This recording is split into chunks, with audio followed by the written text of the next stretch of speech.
ጤና ይስጥልኝ። ዛሬ ደግሞ ነጭ ሽንኩርት መላጥ ለሰለቻችሁ ትንሽ መፍትሄ ይሆናል ብዬ ያሰብኩትን ይዤላችሁ ቀርቤያለሁ።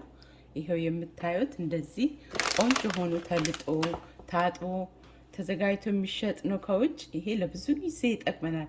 ደግሞ ነጭ ሽንኩርት በጣም ጠቃሚ ነው ለሰውነታችን እና እንዴት እንደማዘጋጀው ላሳያችሁ። መጀመሪያ እንግዲህ የምናስቀምጥበትን እንደዚህ አይነት ጃር እናዘጋጃለን። ከዚህ በኋላ ያው በመቀስ ይህንን እንቆርጠዋለን። ዚፕላክ ነገር ነውና በጣም ወደ ውስጥ ገብተን አንቆርጠው። ይሄ ከጎደለ በኋላ እንደገና መዝጋት የምንችልበት አለው። ይሄው እንደምታዩት እንደዚህ ተጣብቆ በጣም ሙሉ ሆኖ ነው የሚሸጠው። ይሄን የገዛሁት ከካስኮ ነው። አሁን እነሱ እንደዚህ ቢሸጡልን እኛ ደግሞ ከላዩ ትንሽ የምናጣራው ነገር ይኖራል። ብዛቱ ልነግራችሁ አልችልም። ይሄንን ወደ $16 ነው የገዛሁት፣ ግን ይሄ በጣም ብዙ ነው። አሁን ይሄንን እንዳለ ልቅልቅ አድርገን እጥብ አድርገንም መፍጨት እንችላለን። ግን ከፈለግን ደግሞ እኛ ደግሞ ኢትዮጵያውያኖች ብዙ ጊዜ እንጠነቀቃለን። እቺ ጫፍጫፏን እናነሳለን። ደግሞ ግሎቭ አድርጉ እጃችሁ ላይ እንዳይሸት ይሸታልና፣ ወይ በቢላ ወይ በእጃችሁ እንደዚህ እያደረግን እየተበላሸ የሚመስለንን እናወጣለን፣ እናጣራዋለን። ሁሉንም በራችሁን ደግሞ ክፈቱ። መስኮት በደንብ ይከፈት። ሽንኩርት ሲዘጋጅ ሽታ ወደ ሌላ እቃ ወደ ሶፋ እንዳይሄድ መስኮት ክፍትፍት ማድረግ እና እንደዚህ እያደረኩኝ አጣራዋለሁ መጀመሪያ።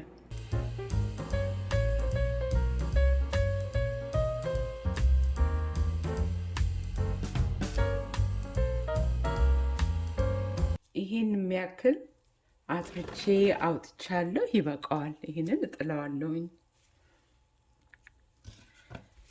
እንግዲህ ይሄንን ልጦ አጥቦ ለማዘጋጀት ብዙ ጊዜ ይፈጃል። ይችን ብቻ ለማለት ነው። ይሄ ገና ይሄ ሁሉ አለ። እንግዲህ በቂ ነው ለብዙ ጊዜ። ይህንን አሁን ልቅልቅ አድርገዋለሁ በውሃ። ሎሚ፣ ፍሬሽ ሎሚ ጨምቃለሁኝ። ሎሚ እንግዲህ የምንጠቀመው አዘ ፕሬዘርቫቲቭ ነው። ፕሬዘርቫቲቭ በቃ ብዙ ጊዜ ሳይበላሽ እንዲቆይልን ሎሚ ናቹራል የሆነ ጥሩ ፕሪዘርቫቲቭ ነው።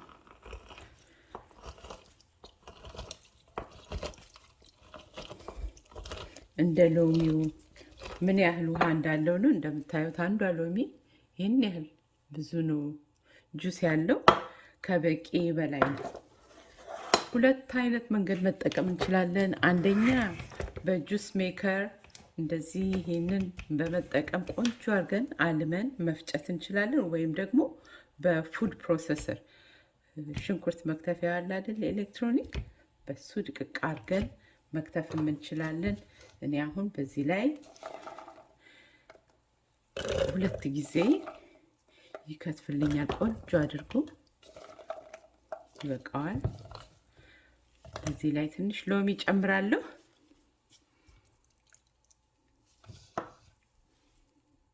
ለወጥ ወይ ለተለያየ ነገር ስለሆነ የምፈልገው ኦርጋኒክ ኦሊቭ ኦይል ነው የምጠቀመው። በዚህ ላይ ትንሽ ውሃ ጨምርበታለሁ። በጣም ትንሽ። እንግዲህ አሁን ያልጨመርኩት ነገር ጨው ነው። ጨው ሌላ ፕሪዘርቫቲቭ ነው እንዳይበላሽ የሚረዳ።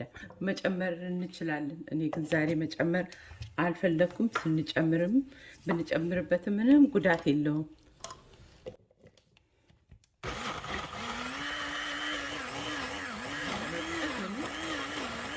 እንደ አስፈላጊነቱ ውሃ ጠብ እያደረግን መፍጨት እስከምንችል ድረስ ትንሽ ውሃ ጠብ እናደርግበታለን።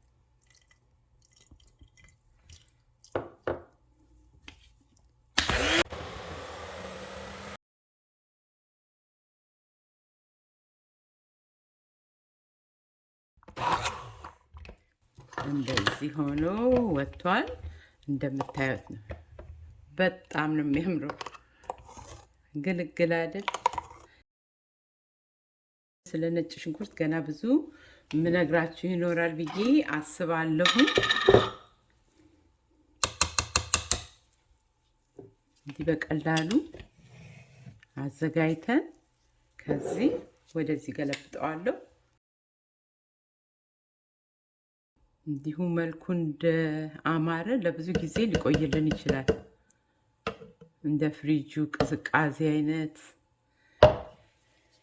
2 ወርም ሊቆይ ይችላል።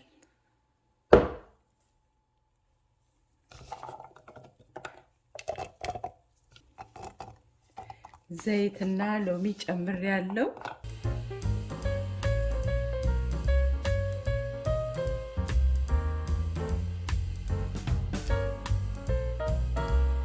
ለሆድ ቁርጠት ለብዙ ነገር ነው የሚጠቅመው ነጭ ሽንኩርት። ለአፍንጫ አለርጂ ሳይነሳይተስ የሚሉት ለሱ ይጠቅማል። ለራስ ምታት፣ ለአይን ኢንፌክሽን ጸረ ካንሰር ነው።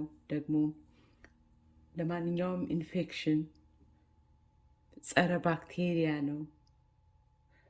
ብዙ ጥቅም አለው። እንዴት ተዘርዝሮ ያልቃል? ይሄ ዶክተር መሆን አያስፈልገንም። ይሄ እናቶቻችን አባቶቻችን የሚጠቀሙት ነገር ነው። ምግብ ነው፣ ሌላ ነገር የለውም። እና አሁንም እዚህ ውስጥ እንግዲህ ሎሚ አድርጌያለሁ፣ ኦሊቭ ኦይል ጨምሬያለሁኝ። አብሬ ትንሽ ውሃ ጠብ አድርጌዋለሁኝ። ውሃ ካስፈለገኝ በጣም ከወፈረባችሁ ትንሽ ውሃ ጨምሩበት። እያየን መፍጨት እስከምንችል ድረስ። በጣም አናቀጥነውም፣ በጣም አናወፍረውም። ይህን መፍጫም መግዛት ከፈለጋችሁ ከታች ሊስቱን አረግላችኋለሁ። ቅቤ እኮ ነው የሚመስለው እንጂ ቆንጆ ሆኖ እንደገና ሁለተኛ ጊዜ ወተት አይመስልም። ቅቤ፣ ወተት፣ እርጎ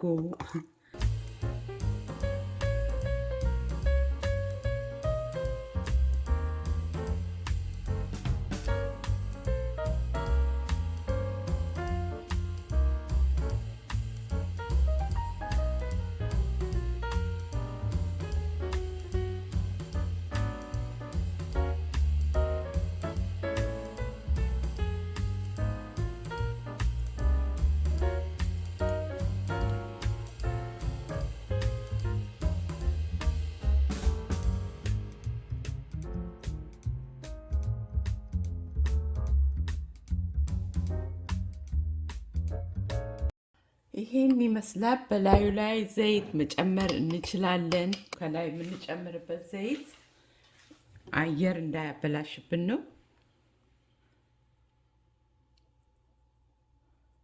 ከስር እያወጣን ነው ስንጠቀም የምንጠቀመው።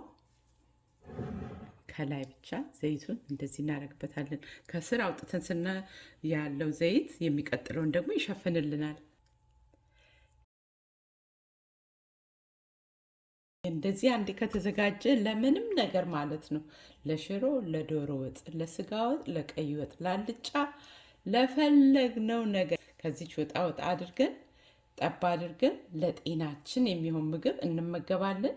እንደምታዩት እንግዲህ አንዱን ከዘይት ጋር ከሎሚና ከውሃ ጋር አድርጌ እንደዚህ ላም ብሎ ተፈጭቶ ተዘጋጅቷል። ሌላው ደግሞ በጎኑ ያለው ይሄ የምታዩት ዘይት የሚባል አልጨመርኩበትም። ዘይት ሳናገባ ለምንሰራ ምግብ ይሄንን መጠቀም እንችላለን። ጠዋት ለምሳሌ ያህል ይሄንን ከማር ጋር አድርገን ምግባችን ላይ ቀልቀል አድርገን ብንወስድ ጉንፋን፣ እንደዚህ የመሳሰሉ በሽታዎችን ብዙ የሚከላከልልን ነው።